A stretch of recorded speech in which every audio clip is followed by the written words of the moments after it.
سیدنا ابراہیم علیہ السلام کو جب آگ میں پھینک رہے تھے نا، تو ابراہیم علیہ السلام نے اس وقت کہا تھا حسبنا اللہ و نعم الوکیل، ہم نے اللہ ہی پر بھروسہ کیا اور وہی بہتر کارساز ہے۔ اور تمہارے نبی صلی اللہ علیہ وسلم کو بھی جب مصیبت اور پریشانی آتی تھی وہ بھی پڑھا کرتے تھے حسبنا اللہ و نعم الوکیل، ہم نے اللہ ہی پر بھروسہ کیا اور وہی بہتر کارساز ہے۔ اور یہ جو انہوں نے کہا کہ نبی صلی اللہ علیہ وسلم بھی یہ کہتے تھے، اس کا ذکر الحمدللہ قرآن میں بھی موجود ہے، اس سے بھی بڑھ کر سورہ آل عمران کی 173 نمبر آیت میں ہے کہ جب نبی صلی اللہ علیہ وسلم اور اہل ایمان کو یہ خبر پہنچی کہ کافر ان کے خلاف سازشیں کر رہے ہیں، تو نبی اور اہل ایمان نے پکارا حسبنا اللہ و نعم الوکیل۔ اسی طریقے سے آپ لا الہ الا انت سبحانک انی کنت من الظالمین، یا حسبنا اللہ و نعم الوکیل، یا حی یا قیوم برحمتک استغیث، جو بھی وظیفے پڑھیں نا، ایک دفعہ ان وظیفوں کو جب آپ الگ سے دعا مانگ رہے ہوں اس وقت اس کو آپ اپنی زبان میں بھی دہرائیں، اور اس کے لیے کوئی تسبیح نہیں کھینچنے کی ضرورت کہ آپ نے اتنے 100 دفعہ پڑھنا ہے۔ تسبیح تو ویسے ٹھیک ہے، وہ آپ استعمال کر سکتے ہیں، لیکن آپ چلتے پھرتے اٹھتے بیٹھتے ہر وقت جس حالت میں بھی، اور صحیح مسلم میں حدیث ہے کہ یہ جو وظائف ہیں ان کے لیے تو کوئی وضو بھی کیا، غسل بھی پروٹوکول نہیں ہے۔ اب عائشہ کہتی ہیں نبی صلی اللہ علیہ وسلم حالت جنابت میں بھی اللہ کو یاد کر لیا کرتے تھے، صحیح مسلم میں حدیث موجود ہے۔ اور جو قرآن میں بھی دعائیں یا اذکار آئی ہیں نا، جب آپ حالت جنابت میں بھی اس کو کریں گے نا تو اس پہ قرآن کا حکم نہیں لگے گا۔ تو جامعہ ترمذی اور ابو داؤد میں جو حدیث ہے کہ حضرت علی کہتے ہیں نبی صلی اللہ علیہ وسلم کو حالت جنابت کے علاوہ کوئی اور حالت قرآن پڑھنے سے مانے نہیں ہوتی تھی، تو اس سے مراد قرآن کی تلاوت ہے۔ اگر قرآن کی دعائیں جیسے ہیں بسم اللہ الرحمن الرحیم، یہ بھی تو قرآن ہے، سبحان اللہ بھی تو قرآن ہے، الحمدللہ بھی تو، یہ اذکار جو ہے نا جب آپ اذکار کی نیت سے پڑھ ہوں گے پھر یہ قرآن نہیں شمار ہوں گے، ذکر شمار ہوں گے، اور اس کے لیے نہ وضو پروٹوکول ہے اور نہ غسل کا ہونا ضروری، ہر حال میں اللہ کو یاد کریں۔ آپ علیہ السلام نے فرمایا 100 دفعہ روزانہ سبحان اللہ پڑھ لیا کرو، تمہیں 100 غلام آزاد کرنے کا ثواب ملے۔ سر روزہ اگر آپ توڑ بیٹھیں تو ایک غلام آزاد کرنا پڑتا ہے، تو 100 روزوں سے بھی کے برابر یہ آپ سمجھ لیں۔ 100 دفعہ الحمدللہ پڑھ لیا کرو، تمہیں 100 گھوڑے اللہ کی راہ میں جہاد کے لیے بھیجنے کا ثواب ملے۔ 100 دفعہ اللہ اکبر پڑھ لیا کرو، تمہیں 100 اونٹ اللہ کی راہ میں بھیجنے کا، قربان کرنے کا، نہر کرنے کا ثواب ملے گا۔ 100 اونٹ، سر ایک اونٹ کی قیمت آلموسٹ 2-2.5 لاکھ کروڑوں روپے کا وظیفہ ہے جی، یہ ملینز آف ڈالرز کا یہ وظیفہ ہے فری میں۔ اور 100 دفعہ لا الہ الا اللہ پڑھ لیا کرو، یہ زمین و آسمان کے درمیان جتنا فاصلہ ہے اس کو ثواب سے بھر دے۔ سر لا الہ الا اللہ کے پھر برابری کون کر سکتا ہے؟ وہ حدیث بطاقہ ہے نا، کاغذ کے پرزے والی حدیث جامعہ ترمذی میں، کہ ایک شخص کے 99 دفاتر گناہوں کے کھولے جائیں گے اور نامہ مال تل رہا ہوگا، تو اللہ تعالیٰ فرمائے گا میں کسی کے ساتھ ناانصافی نہیں کرتا۔ دوسری طرف ایک کاغذ کا ٹکڑا ڈالا جائے گا جس پہ لا الہ الا اللہ لکھا ہوگا۔ وہ شخص کہے گا یہ ایک ٹکڑا کیا کر سکتا ہے، بس وہ رکھنے کی دیر ہوگی وہ پڑھنا بھاری ہو جائے گا۔ اللہ کے نام سے تو وزنی کوئی چیز نہیں ہو سکتی، اسے کہتے ہیں کاغذ کے پرزے والی حدیث، اس کے لیے جنت کا حکم ہو جائے گا۔ لا الہ الا اللہ کا مقابلہ نہیں ہے۔ تو یہ 4 وظیفے ہیں، سبحان اللہ، الحمدللہ، اللہ اکبر، لا الہ الا اللہ۔ یہ اتنا محبوب وظیفہ ہے کہ جو سنن ابی داؤد میں، جامعہ ترمذی میں صلاۃ و تسبیح والی حدیث ہے، اس میں 300 دفعہ کون سے کلمات پڑھے جاتے ہیں؟ یہی سبحان اللہ والحمد للہ ولا الہ الا اللہ واللہ اکبر، بس اتنا ہی پڑھنا ہوتا ہے۔ یہ ولا حول ولا قوت الا باللہ کی حدیثیں الگ سے ہیں، لیکن صلاۃ و تسبیح میں اتنا ہی پڑھنا ہوتا ہے، 4 کلمات۔ حتیٰ کہ صحیح مسلم میں حدیث ہے، نبی علیہ السلام نے فرمایا یہ 4 کلمات مجھے ہر اس چیز سے بڑھ کر محبوب ہیں جن پہ سورج طلوع ہوتا ہے، یعنی دنیا اور جو کچھ دنیا کے اندر ہے اس سے بڑھ کر مجھے یہ چیز محبوب ہے کہ میں یہ 4 کلمات کہہ لوں، سبحان اللہ والحمد للہ ولا الہ الا اللہ واللہ اکبر۔ اور صحیح مسلم کی ایک اور حدیث ہے کہ نبی علیہ السلام نے فرمایا اللہ تعالیٰ کو اس سے بڑھ کر کوئی اور کلمات محبوب نہیں ہے، اور یہ حصہ بخاری میں بھی ہے اس کا، اور اس میں اللہ تعالیٰ کی طرف سے کوئی پابندی نہیں ہے، تم ان کی ترتیب بھی بدل سکتے ہو، یعنی سبحان اللہ کے بعد آپ اللہ اکبر پڑھ لیں، پھر لا الہ الا اللہ، کوئی فرق نہیں۔ یہ ایک اوپن چیز ہے، آپ یوں بھی کر سکتے ہیں کہ پہلے 100 دفعہ پڑھ لیں سبحان اللہ سبحان اللہ سبحان اللہ، الحمدللہ الحمدللہ الحمدللہ، اللہ اکبر، کیونکہ را کو پھر لام سے ملائیں گے، اللہ اکبر اللہ اکبر اللہ اکبر، لا الہ الا اللہ لا الہ الا اللہ لا الہ الا اللہ۔ اور یوں بھی پڑھ سکتے ہیں، وہ زیادہ بہتر ہے، سبحان اللہ والحمد للہ ولا الہ الا اللہ واللہ اکبر، کیونکہ اکبر پہ وقف کریں گے، ورنہ یہ سبحان اللہ تو الحمدللہ ہی پڑھ نہیں سکتے آپ، کیونکہ الحمدللہ الحمدللہ الحمدللہ بنے گا کنٹینیوس، جیسے اللہ اکبر اللہ اکبر اللہ اکبر بن، تو وقف کرنا پڑے گا سوائے سبحان اللہ کے. سبحان اللہ یہ تو پڑھ سکتے ہیں، لیکن الحمدللہ کو الحمدللہ وقف کرنا پڑے گا. اللہ اکبر اگر ملائیں گے تو اللہ اکبر را کو لام سے، تو اس کی بجائے اتنی مشکل میں نہ پڑھیں. سبحان اللہ والحمدللہ ولا الہ الا اللہ واللہ اکبر، ایک تسبیح پڑھ لے، چاروں وظیفے 100 دفعہ ہو جائیں گے، کیونکہ نبی علیہ السلام نے اجازت دے دی ہے نا، آگے پیچھے دائیں بائیں کچھ بھی کر سکتے ہو. اور یہ ترتیب تو صلاۃ و تسبیح میں موجود ہے. نبی علیہ السلام نے کلمات پڑھے بھی ہیں. آپ کو پتہ ہے تبلیغی جماعت والے 3 وظیفے بتاتے ہیں، ویسے بڑی سمجھداری سے ہی کسی نے وہ ڈیوائس کیے ہوئے ہیں. 100 دفعہ وہ یہ بتاتے ہیں سبحان اللہ والحمدللہ ولا الہ الا اللہ واللہ اکبر. وہ ساتھ وہ بھی بتاتے ہیں ولا حول ولا قوت الا باللہ، وہ بھی پڑھ سکتے ہیں. وہ بھی صحیح بخاری میں رات کو اٹھتے وقت کی دعا ہے. ہل علی العظیم تک بھی پڑھ سکتے ہیں، وہ ابن ماجہ میں موجود ہے. میرا ایک یوٹیوب پہ کلپ ہے 6 کلموں کا ثبوت، تو میں نے بتایا 4 کلمے ثابت ہیں، 2 مولویوں کے لکھے ہوئے ہیں آخری والے جو ہیں. تو بلکہ وہ میرا بیٹا تو وہ اس کے وہ کورس میں آیا تو اس نے وہ 2 یاد ہی نہیں کیے، تو اس کو ماں کہہ رہی یاد کرو، کہتی وہ کہتا ثابت ہی نہیں ہے تو کیوں ساری یاد کرتے. ہم ریکویسٹ کریں گے، ہمارے پاس بھی وہ کورس اسلامیات کا جو ہے نا اس کو ریویو کرنے کے لیے بھیجا ہوا ہے ہماری اکیڈمی میں انہوں نے، تو ہم اس میں ان کو ریکویسٹ کریں گے کہ یہ آخری 2 کلمے نکال دیں، پہلے 4 کلمے ثابت ہیں. وہ تو ثابت ہی نہیں ہے، تو خام خواہ لوگوں کو آپ رٹا رہے ہیں. الٹا جن لوگوں کی شادی ہونے والی ہوتی ہے وہ بیچارے ٹینشن میں پڑے ہوتے ہیں 6 کلمے یاد کرنے کے، حالانکہ کلمے کے ساتھ تو کوئی تعلق ہی نہیں اس کے. تو یہ جو صلاۃ و تسبیح کے اندر بھی پڑھا جاتا ہے، لیکن اس میں لا حول ولا قوت الا باللہ نہیں. وہ تو لادہ سے بخاری مسلم میں حدیث ہے کہ جنت کے خزانوں میں سے ایک خزانہ ہے لا حول ولا قوت الا باللہ. تو آپ پڑھنا چاہتے ہیں ضرور پڑھیں. اس میں وظیفے کے طور پہ آپ پوری تسبیح اس کی پڑھ لیں بے شک. تو تبلیغ جماعت والے یہ بتاتے ہیں 100 دفعہ درود شریف بتاتے ہیں اور 100 دفعہ استغفار بتاتے ہیں. تو بہت انٹلیکچوئل چیز ہے. یہ وظیفہ اتنا کمال ہے کہ آپ کے ہر فرض نماز کے بعد یہ وظیفہ نبی علیہ السلام نے مشروع کیا ہے. مسلم شریف میں حدیث ہے ہر فرض نماز کے بعد یہ وظیفہ پڑھنے والا کبھی نامراد نہیں جاتا. 33 دفعہ سبحان اللہ، 33 دفعہ الحمدللہ اور 34 دفعہ اللہ اکبر. اور ایک حدیث میں ہے مسلم شریف کی کہ جو پڑھے 33 دفعہ سبحان اللہ، 33 دفعہ الحمدللہ، 33 دفعہ اللہ اکبر اور 100 کا عدد پورا کرنے کے لیے پڑھ لے لا الہ الا اللہ وحدہ لا شریک لہ لہ الملک ولہ الحمد وہو علی کل شیء قدیر. 100 کا عدد اس سے بھی پورا کر سکتے ہیں اور 100 کا عدد اللہ اکبر کہہ کے بھی پورا کر سکتے ہیں، تو اس کے سارے گناہ معاف کر دیے جائیں گے، اگرچہ سمندر کی جھاگ کے برابر ہی کیوں نہ ہو. لیکن وہ صغیرہ گناہ، کبیرہ گناہ صرف توبہ سے معاف ہوتے ہیں. وہ صحیح مسلم میں حدیث ہے کہ اگر بڑے گناہوں سے بچا جائے تو ایک جمعے سے دوسرا جمعہ، ایک رمضان سے دوسرا رمضان اور ایک نماز سے دوسری نماز درمیان کے گناہوں کا کفارہ بن جائے گی. لیکن جو نماز ہی نہیں پڑھتا تو جمعہ پڑھتا رہے تو وہ تو بڑے گناہوں سے نہیں بچا ہوا نا. مسلم شریف میں حدیث ہے بندے کے کفر اور اسلام کے درمیان فرق نماز ہے. یہ نہ ہوگا ایک رمضان پڑھ لے اگر رمضان کے لیے بیچ چلے سارے، نہیں نا، اس طرح نہیں ہوگا. تو یہ وظیفہ اتنا کمال ہے، بخاری مسلم دونوں میں حدیث ہے. کچھ غریب صحابہ حضور کے پاس ہے، یا رسول اللہ ہر مقابلے میں ہم برابری کر لیتے ہیں امیر اصحاب کی. وہ روزے رکھتے ہیں ہم بھی روزے رکھ لیتے ہیں، وہ نمازیں پڑھتے ہیں ہم بھی نمازیں پڑھ لیتے ہیں، وہ جہاد کرتے ہیں ہم بھی جہاد کر لیتے ہیں. ایک معاملے میں آ کے ہم مارے جاتے ہیں. قرآن میں بار بار ہے اللہ کی راہ میں خرچ کرو، ہم تو خود ہی غریب ہیں، تو آپ ہمیں کوئی اس کا حل تجویز کریں. تو آپ فرمایا میں تمہیں ایک ایسی چیز بتاتا ہوں کہ تم ان کی برابری کر لو گے.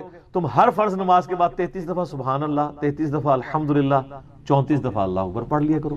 یہ بخاری مسلم دونوں میں. کچھ دنوں کے بعد پھر وہ حاضر ہوئے، یا رسول اللہ وہ تو امیر صحابہ کو بھی پتہ چل گیا، وہ بھی یہی کچھ پڑھ رہے ہیں. اب ہم کیا کریں؟ تسی تک لو جناب، تسی گرین کارڈ دے تے بلو کارڈ دے چکر وچ پے ہو، دنیا دے آخرت کے نہیں. صحابہ کرام آخرت کے بلو اور گرین کارڈ کی بات کر. تو نبی علیہ السلام مسکرائے، آپ نے فرمایا ذالک فضل اللہ یؤتی من یشاء، یہ اللہ کا فضل ہے، میں تو اللہ کا فضل نہیں روک سکتا. ٹھیک ہے نا.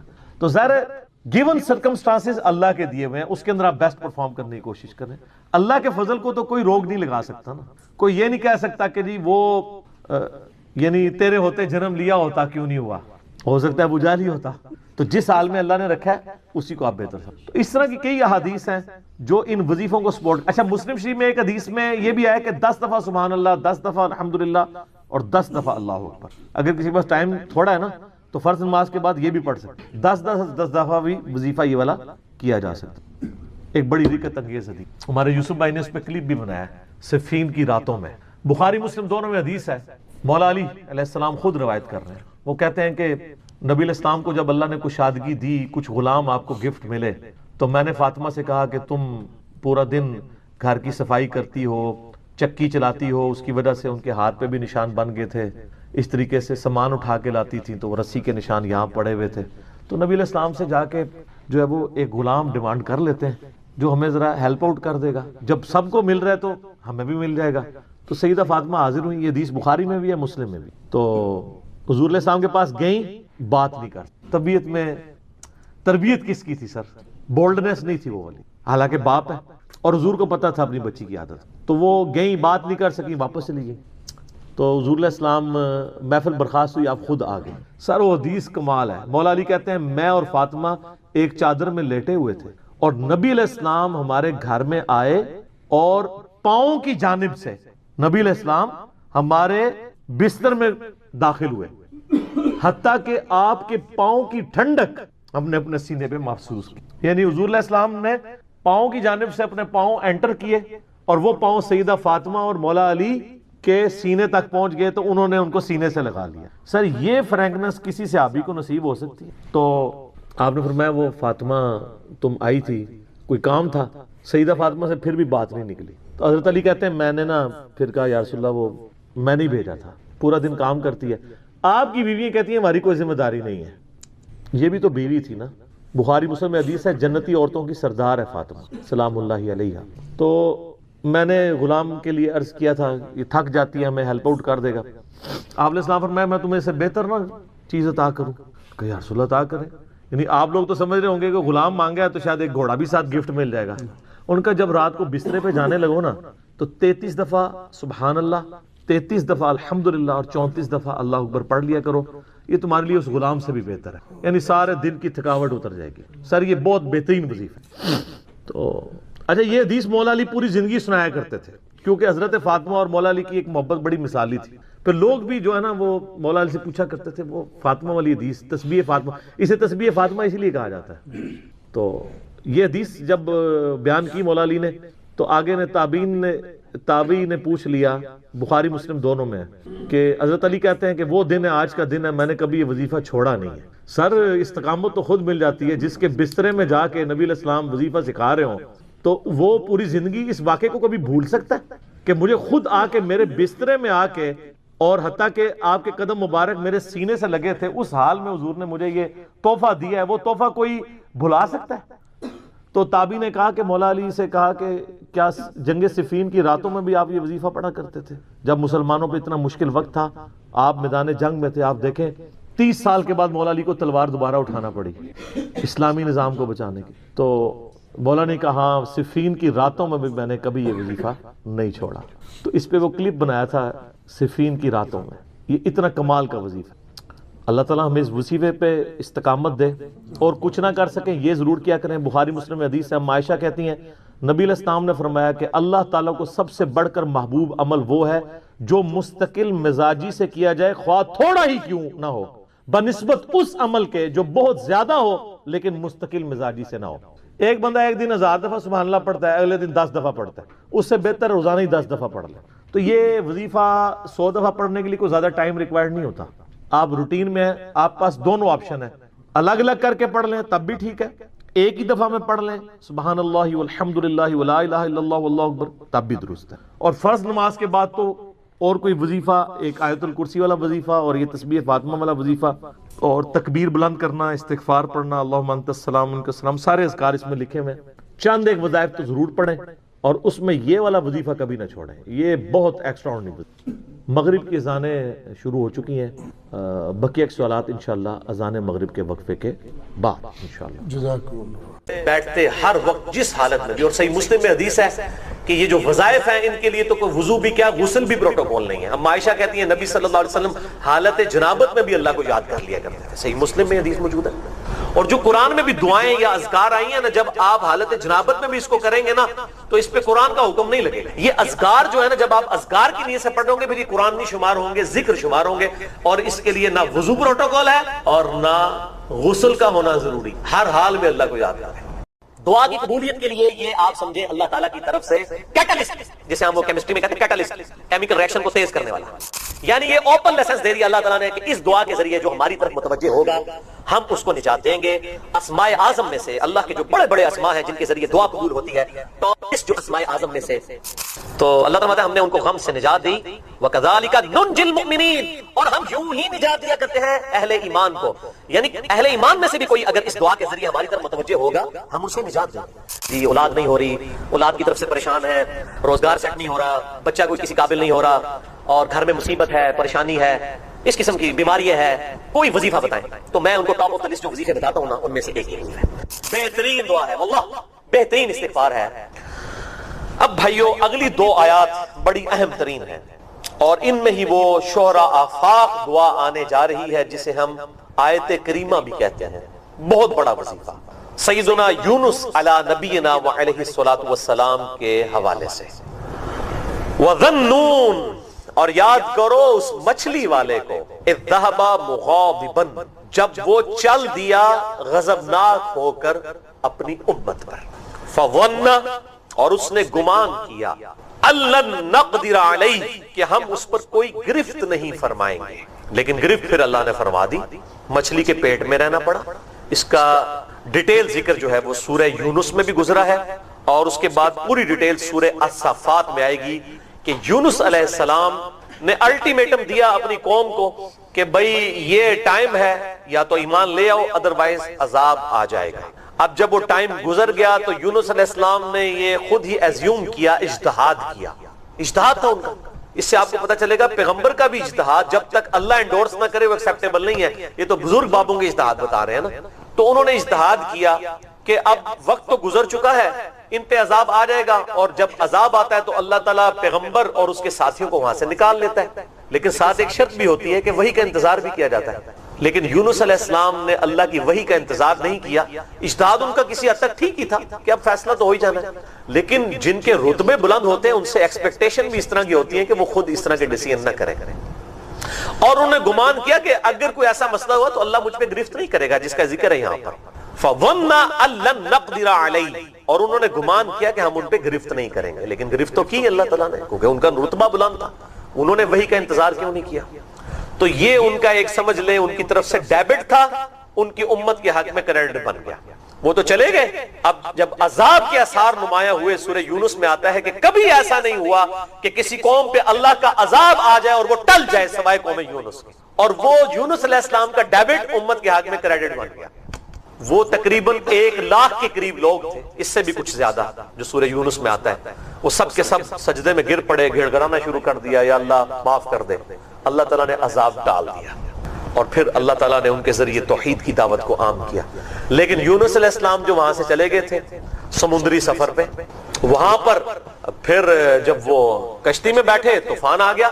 کشتی والوں کا یہ طریقہ کار تھا کہ جب اس طریقے سے کبھی کشتی جو ہے وہ بھنور میں پھنس جاتی ہے طوفان میں، تو وہ کوڑا ڈالا کرتے تھے، اور جس کے نام کا کوڑا نکلتا تھا اس کو سمندر میں ڈال دیتے تھے کہ اس کی قربانی دینی پڑے گی، یقیناً کوئی ایسا شخص ہے جس نے کوئی غلطی کی ہے. تو اب وہاں پر بھی یہ بات ہوئی کہ بھئی کوئی شخص ہے جو اپنے آقا کی اجازت کے بغیر یہاں پر آیا ہوا ہے، کوئی غلام بھاگ کے آیا ہے. 3 دفعہ کوڑا نکالا، تینوں دفعہ، یہ تورات میں ڈیٹیل آتی ہے، قرآن پاک میں بھی اس کوڑے کا ذکر ہے سورہ الصافات کے اندر. تینوں دفعہ کوڑا سیدنا یونس علیہ السلام کے نام نکلا. یونس علیہ السلام نے کہا ٹھیک ہے سوٹ دو. انہوں نے پکڑ کے ان کو سمندر میں پھینک دیا. اللہ کا کرنا ہوا کہ ایک بہت بڑی مچھلی اس نے ان کو نگل لیا. اور قرآن میں آتا ہے کہ مچھلی نے نگل لیا، لیکن کتنے دنوں کے لیے رہے وہ ہمیں تورات میں اس کی ڈیٹیل ملتی ہے کہ 3 دن اور 3 رات تک سیدنا یونس علیہ السلام مچھلی کے پیٹ میں رہے. تو آپ کو تورات میں جونا ان کا نام ملے گا، جونا پیغمبر، پروفٹ جونا. 3 دن 3 رات تک. اب مچھلی کے پیٹ میں نہ کوئی لائٹنگ، اور پھر پیٹ میں بدبو کتنی ہوگی، میدے سے ہی سارا تعفن آتا ہے نا. یہاں پہ وہ آیت کریمہ کا وہ کہنے 1.25 دفعہ آیت کریمہ، حالانکہ اس کی تو کوئی مطلب 1.25 دفعہ کی تو چلتے پھرتے وظیفہ کرنا ہے. میں انشاءاللہ حدیث بھی اسی کانٹیکسٹ میں بتاؤں گا. اور وہ کہتے ہیں جناب بڑے پاک صاحب ہو کے بیٹھے ہیں آپ نے، جناب وہ خوشبو لگانی ہے کہ بڑا گرم وظیفہ ہے. اور بھائی جنہیں پڑیا ہوا ہے انہیں تے سب تو بدبودار جگہ تے پڑیا ہوا ہے مچھلی کے پیٹ میں 3 دن اور 3 رات. سورہ الصافات میں آتا ہے پھر اس مچھلی کو اللہ کی طرف سے حکم ہوا، انہوں نے دعا مانگی. یونس علیہ السلام نے، یہ آگے ذکر آئے گا، اس کی برکت سے اللہ نے ان کی غلطی معاف کر دی، اور ان کو جو ہے وہ اس مچھلی نے پھر سمندر کے کنارے پر پھینک دیا۔ اب یونس علیہ السلام، ظاہر ہے کہ ان کا جسم بھی کافی حد تک گل سڑ چکا تھا اس حوالے سے کہ جسم کے اوپر جو ہے وہ چمڑی وغیرہ جو ہے ڈسٹرب ہو چکی تھی۔ اللہ تعالیٰ نے ایک بڑی کوئی کدو کی یا کسی اور سبزی کی بیل ان پر اگار دی چھاؤں کے لیے، اور خوراک کا بندوبست کیا، یعنی وہ دوبارہ سے آپ سمجھیں ان کا جسم اگنا شروع ہوا اس حوالے سے کہ وہ ٹھیک ہوئے، اور اللہ تعالیٰ نے ان کو اس جو پریشانی تھی اور مصیبت جو آزمائش کی شکل میں ان پر آئی تھی اس سے نجات دی الحمدللہ۔ تو اللہ تعالیٰ فرماتا ہے کہ وہ پھر ہمیں پکارا نا ان اندھیروں میں، فنادا فی الظلمات، اس نے ہمیں اندھیروں میں پکارا، اللہ الہ الا انت سبحانک، لا الہ الا انت سبحانک، نہیں ہے کوئی معبود سوائے تیرے اور تو تو پاک ہے اللہ، تو تو غلطی کر ہی نہیں سکتا، انی کنت من الظالمین، بے شک میں ہی خطا کار ہوں، میں ہی ظلم کرنے والا ہوں، میں ہی غلطی کرنے والا ہوں۔ اب اللہ تعالیٰ کو یہ الفاظ اتنے پسند آئے کہ اللہ تعالیٰ نے ساتھ ہی فرما دیا فَاسْتَجَبْنَا لَهُ، پس ہم نے ان کی پکار کو سن لیا، وَنَجَّيْنَاهُ، اور ہم نے ان کو نجات دی، من الغم، غم میں سے، اتنا بڑا غم یعنی آپ کو بندہ بھی نہیں بچا سکتا، مچھلی کے پیٹ میں کون ڈھونڈے گا؟ تو اللہ تعالیٰ فرماتا ہے ہم نے ان کو غم سے نجات دی، وَكَذَلِكَ نُنْجِي الْمُؤْمِنِينَ، اور ہم یوں ہی نجات دیا کرتے ہیں اہل ایمان کو، یعنی اہل ایمان میں سے بھی کوئی اگر اس دعا کے ذریعے ہماری طرف متوجہ ہوگا ہم ان سے نجات دیں گے۔ یعنی یونس علیہ السلام وہ واحد پیغمبر ہیں میرے علم کی حد تک جن پر اللہ تعالیٰ نے اتنی سخت گرفت فرمائی ہے، اور کس قدر اللہ تعالیٰ کا اس معاملے میں جلال ہے وہ سورہ الصافات کی آیت نمبر 143 اور 144 میں آتا ہے، فَلَوْلَا أَنَّهُ كَانَ مِنَ الْمُسَبِّحِينَ، اگر یونس علیہ السلام ہماری تسبیح نہ کرتے مچھلی کے پیٹ میں، لَلَبِثَ فِي بَطْنِهِ إِلَى يَوْمِ يُبْعَثُونَ، تو وہ بالضرور رہتے اسی مچھلی کے پیٹ میں اس دن تک جس دن مردوں کو قبروں سے اٹھایا جائے گا۔ یعنی اللہ تعالیٰ فرماتا ہے یہ 3 دن اور 3 رات جو انہوں نے تکلیف کاٹی نا، اگر وہ لا الہ الا انت سبحانک انی کنت من الظالمین نہ پڑھتے تو قیامت تک مچھلی کے پیٹ میں رہتے۔ اندازہ کریں، یعنی وہ مچھلی کا پیٹ یونس کی قبر بن جاتا، یعنی اللہ تعالیٰ کو کتنا سخت عذاب تھا، اور اس دعا نے اللہ کا جلال کیسا ٹھنڈا کیا۔ اللہ تعالیٰ فرماتا ہے جب اس نے پکارا ہم نے اس کو نجات دے دی، وَكَذَلِكَ نُنْجِي الْمُؤْمِنِينَ، اور ہم نجات دیتے ہیں اہل ایمان کو بھی اس طریقے سے۔ یعنی یہ اوپن لیسنس دے دیا اللہ تعالیٰ نے کہ اس دعا کے ذریعے جو ہماری طرف متوجہ ہوگا ہم اس کو نجات دیں گے۔ اسماء اعظم میں سے اللہ کے جو بڑے بڑے اسماء ہیں جن کے ذریعے دعا قبول ہوتی ہے، ٹاپ لسٹ جو اسماء اعظم میں سے اگر جو دعائیں ہیں ان میں ٹاپ آف دا لسٹ یہ دعا ہے، لا الہ الا انت سبحانک انی کنت من الظالمین۔ اور میری یہ بات آپ یاد رکھیے گا میرے بھائیوں، سب سے بیسٹ توبہ کرنے کے لیے بھی دعا استغفار یہی ہے، اس سے کوئی بہتر طریقہ ہو نہیں سکتا استغفار کا۔ آپ دیکھیں اللہ تعالیٰ کی کوالٹی کو کس طریقے سے انہوں نے اپنے لیے جو ہے وہ ذریعہ بنایا نجات کا۔ کہتے ہیں نا وہ کسی کی انسٹنکٹ پہ بات کرنا، کسی کی جبلت پہ، انہوں نے اللہ تبارک و تعالیٰ کی ایک خاص کوالٹی تھی جس کے ساتھ انہوں نے اللہ کی طرف دعا کی۔ وہ کیا؟ بڑی انٹلیکچل دعا ہے، لا الہ الا انت، اے اللہ تیرے سوا کوئی معبود، یہ توحید کو پہلے نمبر پہ لے گئے، انت سبحانک، اے اللہ تو تو پاک ہے، تو تو غلطی کر ہی نہیں سکتا کیونکہ تو تو پاک ہے، انی کنت من الظالمین، میں تو انسان ہوں میں تو غلطی کروں گا۔ اب جب اللہ تعالیٰ کو آپ اس طریقے سے کہیں گے اللہ تیرے کو تو غلطی نہیں ہوندی، میں تو بندہ آنا تو غلطی تو کراں گا، کیا زبردست انداز ہے اللہ کو پکارنے کا۔ اس پہ پھر نجات ہی ملنی تھی نا۔ اللہ تعالیٰ کی وہ کوالٹی انہوں نے ذکر کی ہے، اللہ میں تو بندہ ہوں نا تو غلطی کروں گا نا، تجھ سے تو غلطی نہیں ہونی، تو تو پاک ہے، غلطی تو میں نہیں کرنی ہے نا، تجھ سے تو ہو نہیں سکتی، جب میں کر بیٹھا ہوں تو معاف کر دینا۔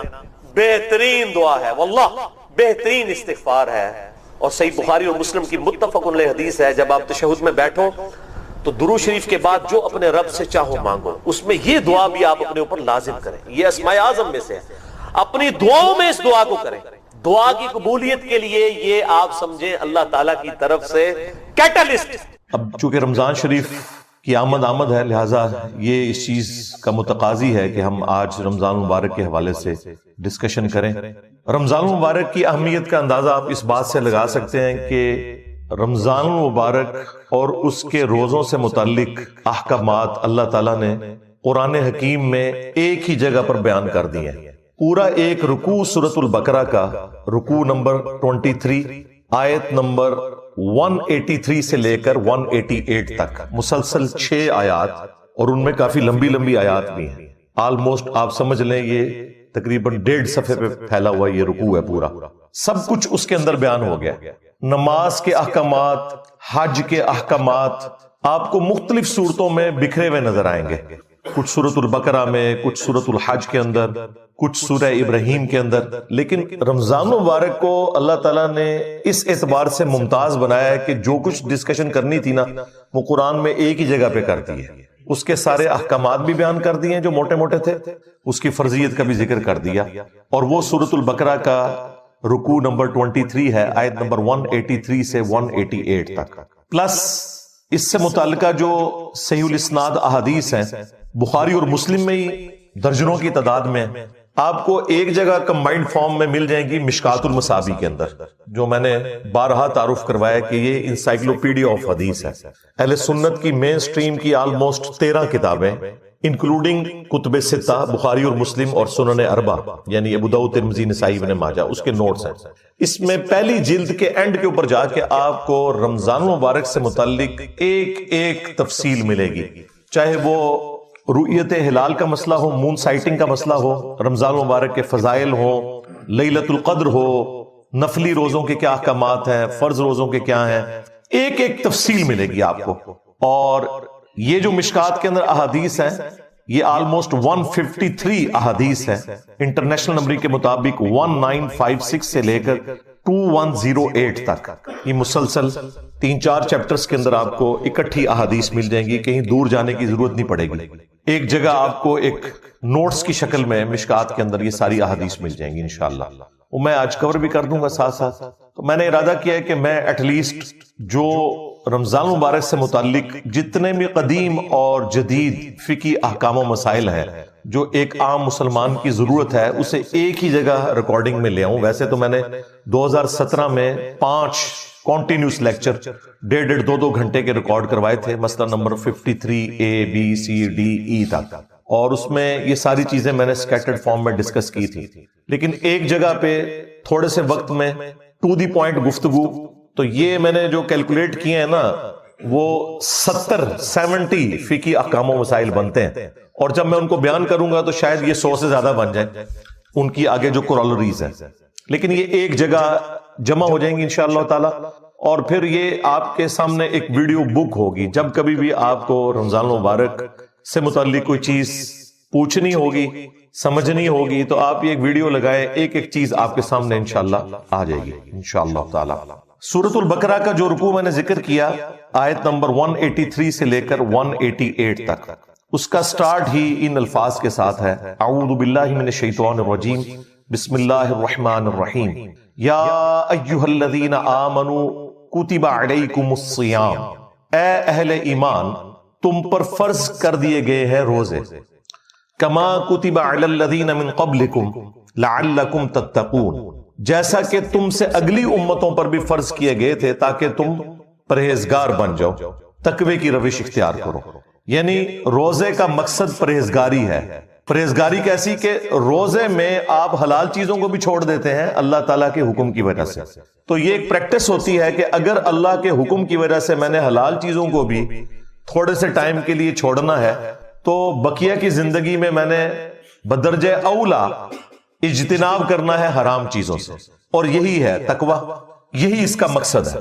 الصوم عربی زبان میں روزے کے لیے ٹرم یوز ہوتی ہے. الصوم کہتے ہیں عربی میں رک جانے کو، اور شرعی اصطلاح میں اللہ تعالیٰ کی خوشنودی کی خاطر طلوع فجر سے لے کر غروب آفتاب تک اپنے آپ کو کھانے پینے اور دیگر خواہشات سے روکنے کا نام روزہ ہے. یہ اس کی بیسک ڈیفینیشن.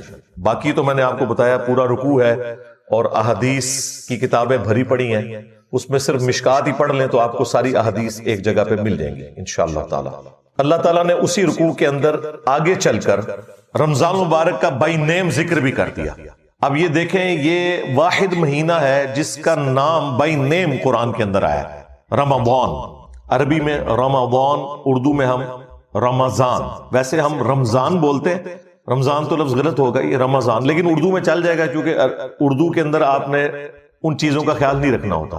تو وہ اسی رکوع میں آگے چل کر اللہ تعالیٰ فرمایا شہر رمضان الذی انزل فیہ القرآن، رمضان کا مہینہ تو وہ مہینہ ہے کہ جس میں القرآن نازل ہوا، ھدی للناس، جو پوری انسانیت کے لیے ہدایت کی کتاب ہے، یعنی کسی خاص طبقے کے لیے نہیں، پوری انسانیت. سورۃ البقرہ کے سٹارٹ میں ہے ھدی للمتقین، ڈر جانے والوں کے لیے ہدایت، یعنی وہ لوگ جو اللہ کی دھمکی سے ڈرتے ہیں، جو یہ سمجھتے ہیں کہ ہماری مرضی کے بغیر جس نے ہمیں پیدا کیا، اس کے بعد اس نے اس امتحان میں ڈالا، بعد میں بھی جو کچھ ہمارے ساتھ کرے گا ہمیں اس سے کوئی بچا نہیں سکتا. تو یہ تصور انسان کو ڈرنے پہ مجبور کرتا ہے کہ میں نے اپنے رب کو رسپانس کرنا ہے. تو ھدی للمتقین بھی ہے، ھدی للناس بھی ہے، یعنی انسانوں میں سے وہ لوگ جو واقعی ڈر جائیں اس تصور سے کہ انہیں مر کے اپنے رب کے حضور پیش ہونا ہے. وَبَيِّنَاتٍ مِّنَ الْهُدَى وَالْفُرْقَانِ، اور اس میں ہدایت کے روشن دلائل ہیں، اور یہ الفرقان ہے، یعنی حق اور باطل میں تمیز کرنے والی کتاب، جو سورۃ المائدہ میں آئے کہ اللہ تعالیٰ نے تورات نازل کی، پھر انجیل نازل کی، اور اب یہ الفرقان ہے، حق اور باطل میں تمیز کرنے والی کتاب. وہاں پہ اس کے لیے ورڈ آیا مہیمن، یعنی یہ نگہبان ہے اگلی کتابوں کے اوپر کہ ان کی کون سی باتیں درست ہیں اور کون سی ٹیمپرڈ فارم میں، یہ کتاب ان کے اوپر نگہبانی کرتی. یہاں پہ الفرقان کہا گیا، اور خود ہمارے محبوب امام کائنات سید الاولین والآخرین شفیع المذنبین رحمت للعالمین خاتم النبیین سیدنا و مولانا امام اعظم محمد رسول اللہ صلی اللہ علیہ وآلہ وسلم کے لیے بھی صحیح بخاری میں الفرقان کی ٹرم یوز ہوئی ہے. محمد فرق بین الناس، محمد لوگوں میں حق اور باطل میں فرق ہے، یعنی نبی علیہ السلام کی پیروی کرنے والا حق پر ہے، آپ سے مخالفت کرنے والا باطل کے اوپر ہے. تو قرآن بھی الفرقان ہے اور رسول اللہ بھی الفرقان ہے صلی اللہ علیہ وآلہ وسلم.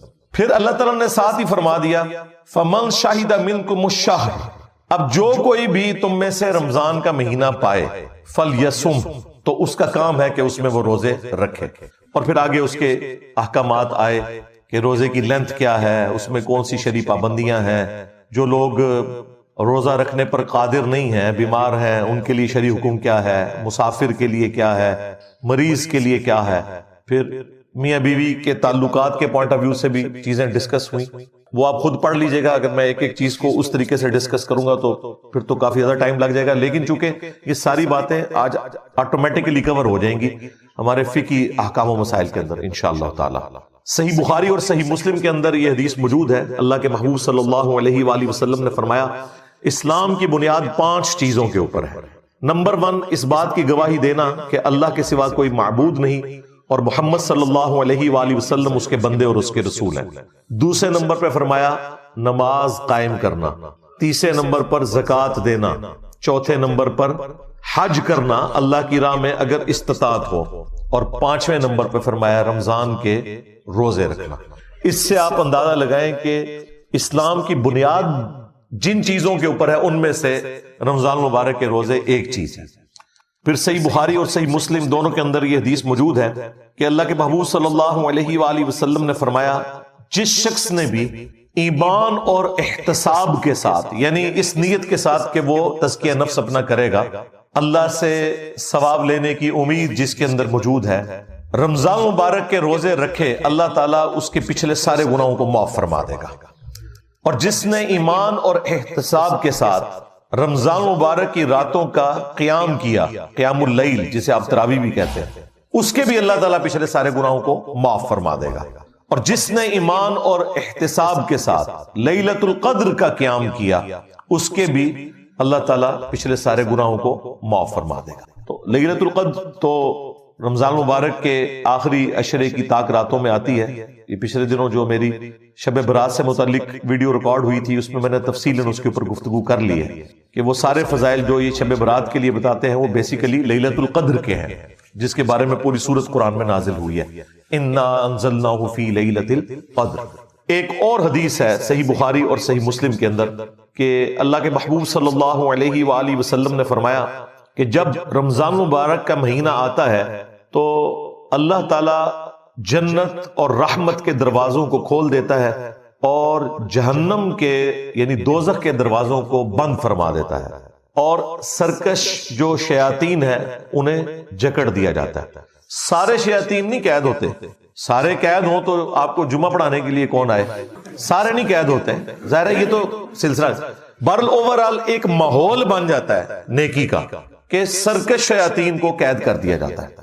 باقی جو انسان کے ساتھ نفس لگا ہوا ہے، جو انسانوں میں شیاطین ہے، وہ تو اسی طریقے سے گھوم پھر رہے ہوتے ہیں، لیکن پھر بھی رمضان میں دیکھیں شیاطین قید ہونے کا یہ فائدہ آپ دیکھیں کہ رمضان نشریات میں سارے اکٹھے بیٹھے ہوتے ہیں، آگے پیچھے نہیں اکٹھے ہوتے، اور وہاں پہ افطاریاں بھی اکٹھی کرتے ہیں، اور جو تھوڑا سا شیطان اندر باقی ہوتا ہے نا، وہ انہیں مجبور کرتا ہے کہ جب نماز کا وقت آتا ہے تو سب لوگ اپنی اپنی علیحدہ علیحدہ نماز پڑھتے ہیں، یا اپنے مدارس میں جا کے ایک دوسرے کے پیچھے نہیں پڑھتے، اگر کوئی پڑھ بھی لے غلطی سے تو بعد میں لوٹاتے ہیں۔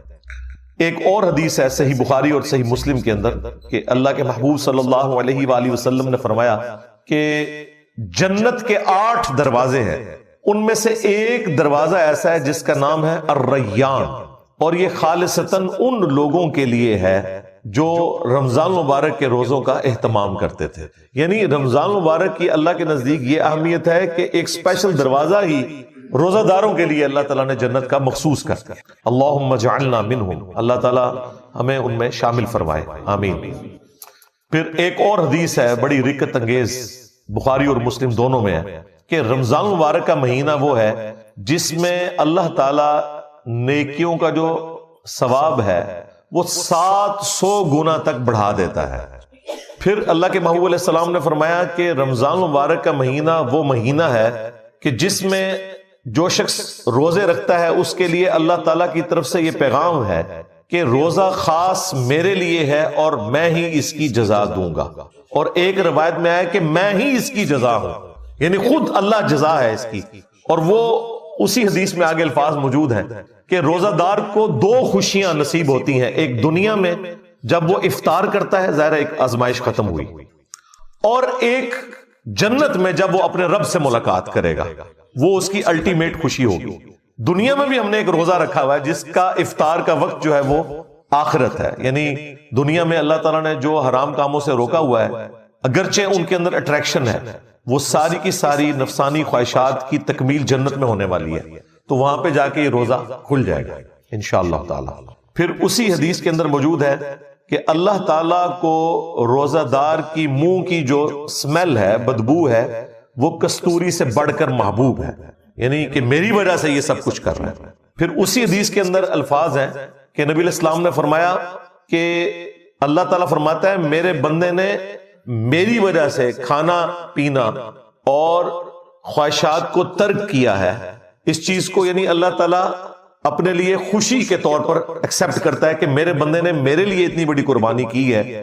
پھر نبی علیہ السلام نے ساتھ فرمایا کہ روزہ دار کے لیے روزہ ایک ڈھال ہے، فحش اور گناہ کے کاموں سے بچو، اور اگر کوئی تم سے روزے میں جھگڑنے کی کوشش کرے تو اس سے جھگڑا نہ کرو، اور بس اتنا کہہ دو کہ میں روزے سے ہوں، تاکہ اگلے بندے کو بھی شرم آ جائے۔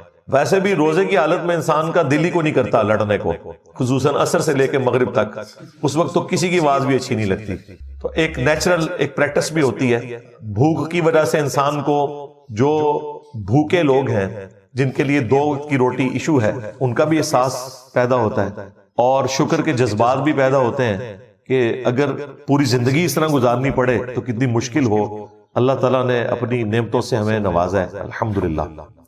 صحیح بخاری میں ایک اور حدیث ہے جو ذرا الارمنگ ہے کہ نبی علیہ السلام نے فرمایا کہ جس شخص کو اس کا روزہ جھوٹ بولنے اور گناہ کے کاموں سے نہ روک سکے تو اللہ تعالیٰ کو پھر ایسے شخص کے بھوکا اور پیاسا رہنے کی کوئی حاجت نہیں ہے، یعنی اس کی روحانیت مر جائے گی۔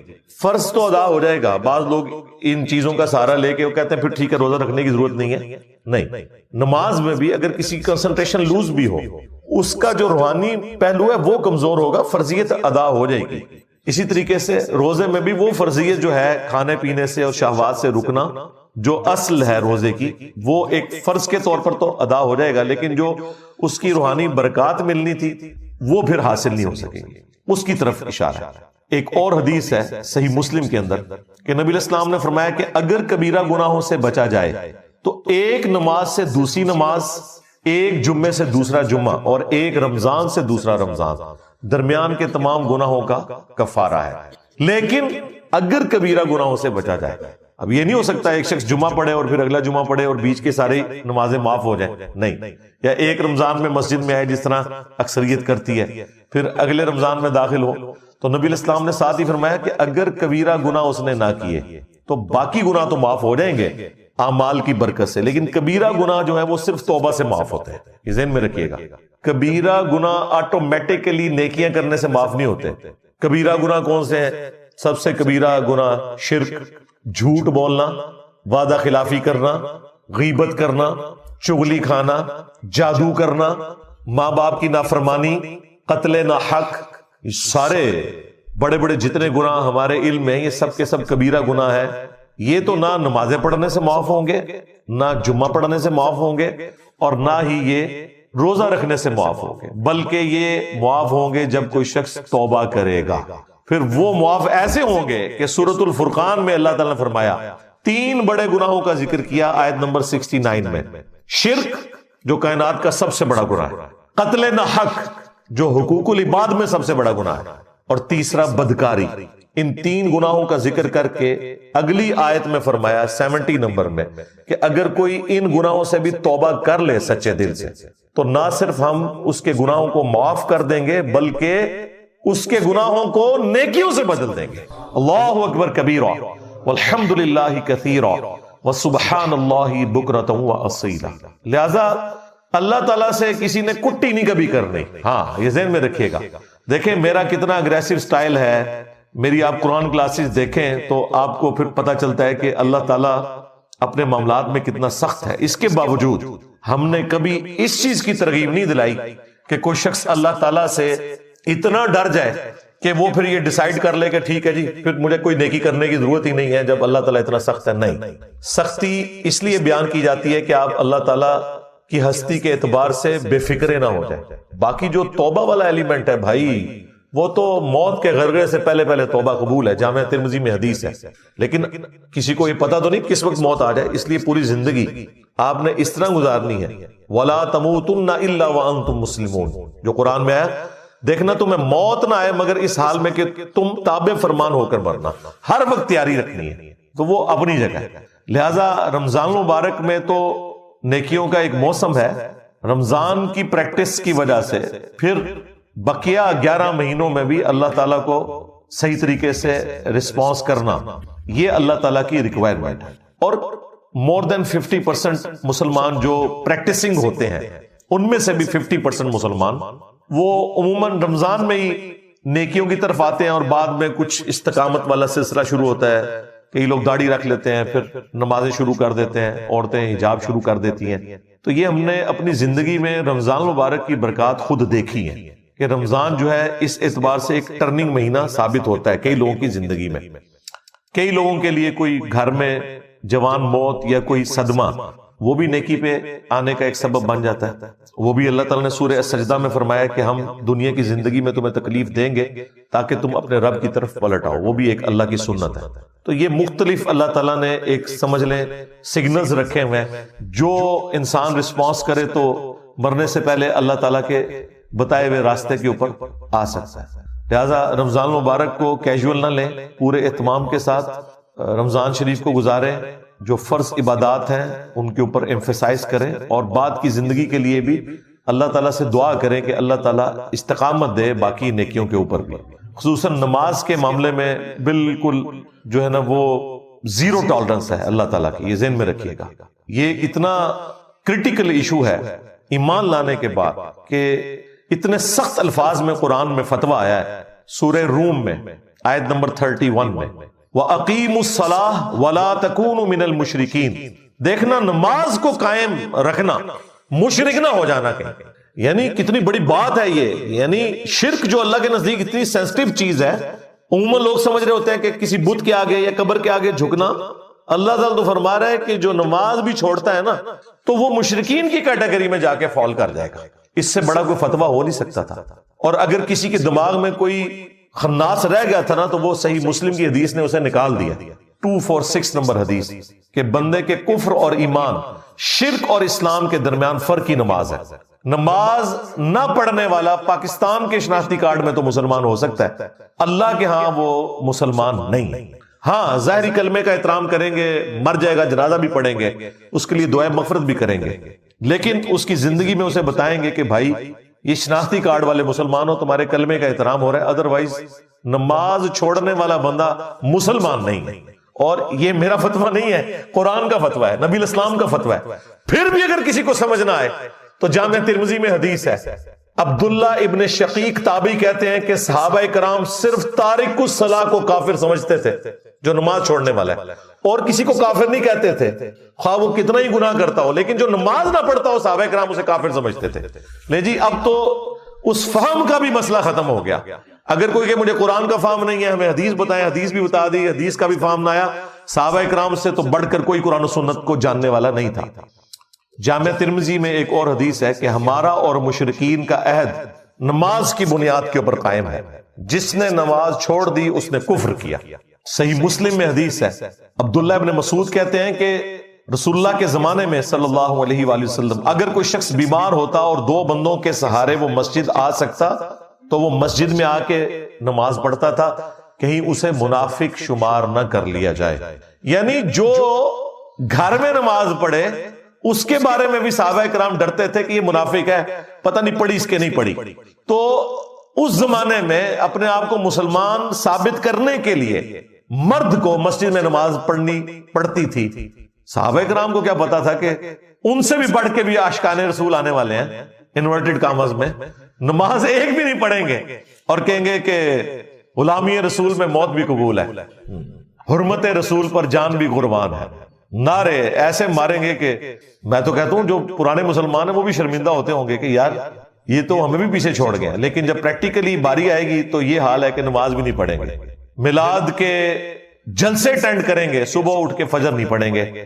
میلاد کے دن کے جلوس اٹینڈ کریں گے، جب زور کی نماز کا وقت آئے گا لنگر لے کے گھر چلے جائیں گے. محرم کے جلوسوں میں عاشقان اہل بیت ہونے کا دعویٰ کریں گے، لیکن انہیں یہ نہیں پتا کہ مولا علی بھی نماز کے لیے جا رہے تھے تو شہید ہوئے.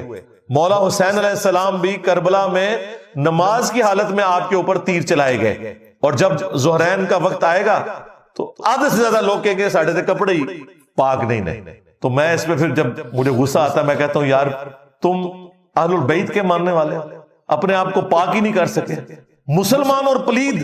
تو یہ نماز کے معاملے میں اپنے آپ کو تیار رکھنا ہے ہمیشہ. سنن ابی داؤد میں حدیث ہے کہ قیامت کے دن سب سے پہلے نماز کے بارے میں سوال ہوگا، سب سے پہلا سوال. اور جس کا یہ مسئلہ حل ہو گیا اس کی اگلی منازل آسان ہو جائے گی، اور جو اس میں پھنس گیا اس کے اگلے معاملات مشکل ہوتے چلے جائیں گے. پھر مسند احمد میں ایک حدیث ہے، نبی الاسلام نے فرمایا کہ نماز اپنے نمازی کے حق میں قیامت والے دن نور، نجات اور دلیل، اللہ کے حضور چھٹکارے کی ایک دلیل اس کے پاس ہوگی. اور جس شخص نے نماز چھوڑ دی قیامت والے دن نہ تو اس کے لیے کوئی پولیس رات پہ نور ہوگا، نہ اس کی کوئی نجات کے چانسز ہیں، اور نہ اللہ کے حضور کوئی وہ دلیل پیش کر سکے گا. حتیٰ کہ اسی حدیث میں آگے الفاظ ہیں کہ ایسے شخص کا حشر فرعون، قارون اور حامان اور امیہ ابن خلف کے ساتھ ہوگا والعیاذ باللہ تعالی. چاہے وہ جتنا مرضی دنیا میں دعویٰ کرتا رہے کہ میں بہت بڑا عاشق رسول ہوں. پھر جو سنن ابن ماجہ میں حدیث ہے، نبی الاسلام نے فرمایا تھا دیکھنا نماز نہ چھوڑنا، اگر تم نے نماز چھوڑ دی تو پھر اللہ کا ذمہ تم سے اٹھ گیا. اس سے بڑی کوئی دھمکی ہو ہی نہیں سکتی، پھر اللہ کے ذمہ کوئی چیز نہیں. تو اس رمضان میں ایک تو پریکٹس کریں کہ جماعت کے ساتھ نماز انشاءاللہ تعالی، اور پھر اسے کنٹینیو آگے چلانا ہے. یہ نہیں ہے کہ چاند رات میں ہی جا کے جو ہے پہلے جاتے ہیں نائی کے پاس شیو کروانے کے لیے، داڑھی نہیں رکھنی ہے تو ٹھیک ہے، پھر اب اگر نیت کی ہے تو چلاؤ. اب تو خیر ہمارے نوجوان زیادہ تر داڑھی رکھ رہے ہیں، اگرچہ وہ فیشن کی وجہ سے رکھ رہے ہیں یا خرچہ بچانے کے لیے، ایک سلسلہ تو چل نکلا. چھوٹی داڑھی رکھ لو لیکن ایٹ لیسٹ اپنی شکل رسول اللہ صلی اللہ علیہ وآلہ وسلم کی جو ریکوائرمنٹ ہے اس کے قریب تو کرو. ایٹ لیسٹ گناہ کی کیٹیگری سے تو نکل جاؤ. ٹھیک ہے بڑی نہیں رکھنی کوئی مسئلہ نہیں، لیکن ایٹ لیسٹ اتنی داڑھی ہو کہ ایک مرد اور عورت کا فرق نظر آئے، تو اللہ کی وعید کم از کم اٹھ جائے. اب انشاءاللہ تعالی میں وہ فقہی احکام و مسائل جلدی بیان کروں گا، ان کے اوپر ورڈکٹ دوں گا، 7 احادیث کے ریفرنسز بھی جو الحمدللہ مجھے زیادہ تر تو زبانی یاد ہوتے ہیں، وہ میں بتاتا جاؤں گا، لیکن بعد میں ہم ڈسپلے بھی کروا دیں گے اگر کہیں کوئی ریفرنس رہ بھی گیا، تاکہ یہ ساری چیزیں ایک جگہ جمع ہو جائیں۔ 70 فقہی احکام و مسائل، اور وہ نمبرنگ کے ساتھ میں بیان کروں گا تاکہ آپ کو پتہ چلے کہ 70 میں ایویں نہیں بول رہا، اور اس کی جو تفصیلات ہیں اس میں تو شاید یہ 100 سے زیادہ بن جائے، لیکن تفصیل میں جانے سے پہلے ایک دفعہ درود شریف پڑھ لیں۔ اللہم صلی علی محمد وعلی آل محمد واصحاب محمد وازواج محمد وامت محمد اجمعین الی یوم الدین آمین۔ ہاں جی، اللہ کا نام لے کے ہم شروع کرتے ہیں جو 70 فقہی احکام و مسائل ہیں۔ میں کوشش کروں گا کہ ٹائملی سے مکمل کروں، چونکہ یہ انٹرسٹ والی چیز ہے، کئی چیزیں آپ کو آلریڈی معلوم ہوں گی، اور جو چیزیں نہیں معلوم انشاءاللہ انفارمیشن میں اضافہ ہوگا، اور کچھ چیزیں یا دہانی والا معاملہ بھی ہو جائے گا انشاءاللہ۔ مسئلہ نمبر 1، روزے کی جو ٹائمنگز ہیں، یعنی سحری اور افطاری کی، یہ بھی اکثر لوگ پوچھ رہے ہوتے ہیں کہ ہم نے اذان کو فالو کرنا ہے یا ٹائمنگ کو فالو کرنا ہے۔ بھائی آپ نے ٹائم کو فالو کرنا ہے۔ اذان جو ہے وہ سحری اور افطاری کے لیے نہیں دی جاتی، اذان دی جاتی ہے آج کے دور میں اس لیے کہ نماز کے لیے آپ کو انفارم کیا جائے۔ وہ بھی خیر ہم گھڑیوں سے معاملہ چلا سکتے ہیں، لیکن وہ شعار اسلام میں سے اسے ہم چینج نہیں کر سکتے، اس لیے اذانیں تو ساری کی اذانیں بھی 15 منٹ تک ہوتی رہتی ہیں، اور لوگ اس دوران کھاتے پیتے رہتے ہیں، تو اس طرح تو روزہ نہیں ہوگا بھائی۔ اگر آپ کا ٹائم ٹیبل بتا رہا ہے کہ آج 5:10 پہ ختم سحری ہے، تو بس آپ نے 5:09 پہ ہی کھانا پینا بند کر دینا ہے اپنے علاقے کے مطابق۔ اذان کا تو کوئی تعلق ہی نہیں ہے۔ بعض اوقات مساجد کے اندر گھڑیاں سٹینڈرڈ ٹائم پہ نہیں ہوتی ہیں، ان کو بھی 5:10 کا پتا ہے، لیکن 3 منٹ گھڑی پیچھے ہے، تو ظاہر ہے وہ تو جا کے 5:13 پہ اذان دیں گے اور آپ اذان کے اوپر لائک کریں گے۔ لہٰذا آج کے دور میں تو یہ مسئلہ اس طریقے سے نہیں ہونا چاہیے۔ پلس افطار کے وقت بھی گھڑیوں کی ٹائمنگ کا فرق ہوتا ہے، اور پھر کچھ زدہ معاملات بھی چل رہے ہوتے ہیں۔ ہم نے تو اپنے جیلم شہر میں دیکھا ہے کہ بالکل صحیح ٹائم پہ اذان دے رہے ہوتے ہیں اہل حدیث، جیسے ہی رمضان شروع ہوتا ہے 5 منٹ پہلے اذان دینا شروع کر دیتے ہیں، جی بھائی جلدی افطار کرنا۔ بھائی وقت سے پہلے تو افطار نہیں کرنا۔ لہٰذا پہلا شرعی مسئلہ یہ ہے کہ آپ لوگوں کے پاس ٹائم ٹیبل بھی موجود ہے، گھڑی سٹینڈرڈ ٹائم ہونی چاہیے، ایپس ہیں تو ان کے ذریعے آپ دیکھ لیں، اس میں بھی جو کراچی یونیورسٹی والوں کی کیلکولیشن ہے ٹوائلٹس کے پوائنٹ آف ویو سے وہ بہترین ہے، اس کو آپ فالو کریں، اور اپنی جو مساجد کے اندر ڈیجیٹل واچ ہیں ان کو وہ شافعی ٹائم کے اوپر آپ رکھ لیں۔ ویسے تو حنفی اور شافعی ٹائم میں فجر اور مغرب کا فرق نہیں ہے، وہ صرف عصر کا فرق آتا ہے، لیکن چلیں وہ آپ اس کو اس پہ سیٹ کر لیں، اور اس کو آپ نے فالو کرنا ہے۔ 5 منٹ پہلے ہی روزہ بند کر دیں۔ اسی طریقے سے کھولنا ہے تو جب تک وہ ٹائم پورا نہ ہو جائے روزہ نہیں کھولنا، ادروائز آپ کا روزہ سرے سے نہیں ہوگا۔ یہ ایک کریٹیکل مسئلہ ہے۔ باقی قرآن حکیم میں جو میں نے آپ کو بتایا، رکوع نمبر 23 آیت نمبر 183 سے 188، اس میں بھی آیا ہے کہ آپ نے روزے کو سٹارٹ کرنا ہے طلوع فجر سے لے کر رات ہونے تک، اور رات کی ڈیفینیشن شریعت میں غروب آفتاب ہے۔ رات کے لیے یہ ضروری نہیں کہ بالکل سیاہ ہو جائے، نہیں، جیسے ہی سورج غروب ہوگا رات کا وقت شروع ہو جائے گا۔ مسئلہ نمبر 2، اذان کے دوران کھانا پینا۔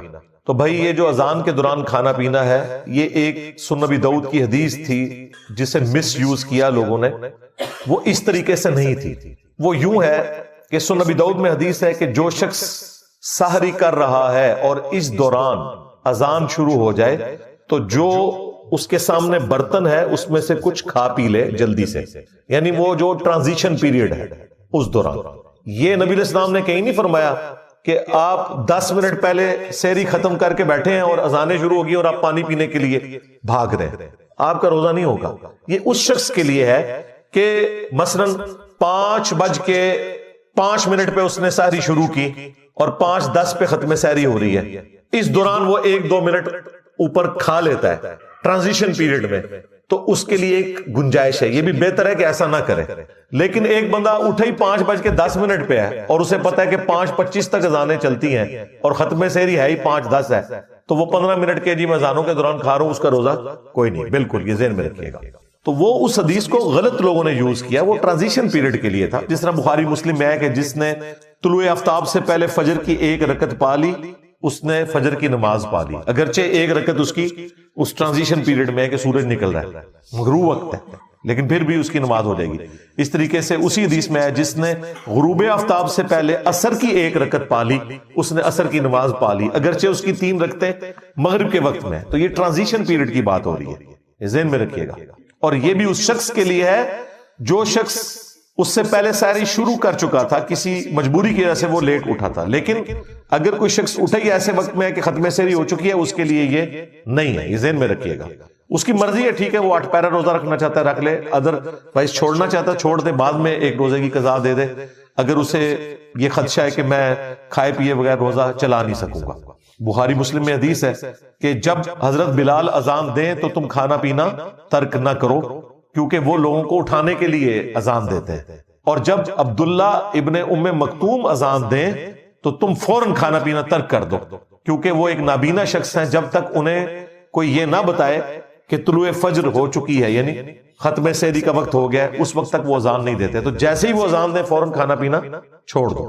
اس زمانے میں اذان کے ذریعے بتایا جاتا تھا کہ ختم سحری ہو چکی ہے، تو ظاہر ہے کہ وہ اتنا ایکوریٹ تو نہیں ہوتا ہوگا جتنا آج کل ہے، آج کل تو ہم سیکنڈز تک بتا سکتے ہیں، لہٰذا ان کے اوپر تو وہ والی گرفت اس انداز میں نہیں ہو سکتی، لیکن آج ہمیں پوری کی پوری کیلکولیشنز پتہ ہے، لیٹ لانگ کے ذریعے عام سافٹ ویئرز کے اندر بھی 1.5-2 لاکھ شہروں کے نمازوں کے ٹائم اور ساری اور افطاری کے ٹائم لکھے ہوتے ہیں، ظاہر ہے وہ نمازوں والی ٹائم ہے نا، فجر کا وقت جب داخل ہوتا ہے وہ ختم سحری ہے، اور جب مغرب کا وقت شروع ہوتا ہے وہ غروب آفتاب ہے، وہاں پہ آپ نے روزہ کھولنا ہے، لہٰذا آج کے دور میں تو ایز سچ یہ کوئی مسئلہ نہیں رہا۔ مسئلہ نمبر 3، اگر کوئی شخص غلطی سے مغرب سے پہلے روزہ کھول لے تو اس کا روزہ باطل ہو جائے گا، بعد میں ایک روزے کی وہ قضا دے گا۔ صحیح بخاری میں آتا ہے کہ نبی اسلام کے زمانے میں کافی گہرے بادل آگے مغرب میں، تو اس وقت تو گھڑیوں والا سلسلہ ہی نہیں تھا، تو اسما بنت ابی بکر کہتی ہیں کہ ہم نے روزہ کھول لیا اور بعد میں سورج نکل آیا۔ اس زمانے میں علم غیب نہیں تھا ہوتا اصل میں، ہاں آپ کو انہوں نے کہانی کروائی ہوئی ہے جی، کوئی بڑے سے بڑا غوث قطب ابدال بھی ہو، وہ ایک صحابی کے گھوڑے کے قدموں کی ہاک نہیں ہے، اور غوث قطب ابدال تو پوری کائنات کو اس طرح دیکھ رہے ہیں جیسے ہتھیلی کے اوپر دانا۔ یار میں صحابہ کرام کی حضرت ابوبکر کی بیٹی کی بات کر رہا ہوں، ٹھیک ہے، جو صحابی ہیں، حضرت زبیر کی بیوی ہیں، عبداللہ ابن زبیر کی والدہ ہیں، وہ کہہ رہی ہیں کہ ہم نے روزہ کھولا اور بعد میں سورج نکل آیا۔ تو وہ عبداللہ ابن زبیر کا جو چھوٹا بھائی ہے عروہ ابن زبیر، ان کے بیٹے تھے ہشام، وہ یہ روایت بیان کر رہے تھے، تو وہ ہشام بن عروہ سے کسی نے پوچھا کہ جب سورج نکل آیا تھا تو پھر وہ روزے کا کیا بنا؟ تو انہوں نے کہا روزے کی قضا دی تھی، اس کے سوا تو کوئی چارہ ہی نہیں تھا۔ لیکن دیکھیں آج یہ نہیں ہو سکتا، میں کہتا ہوں جی گپ اندھیرا چھا جائے اور غروب آفتاب کا ٹائم آپ کی گھڑی بتا رہی ہے 6:20، ہمارا بچہ بھی روزہ نہیں کھولے گا، جو مرضی ہو جائے، وہ کہے گا جی یہ تو سورج نکل آئے گا۔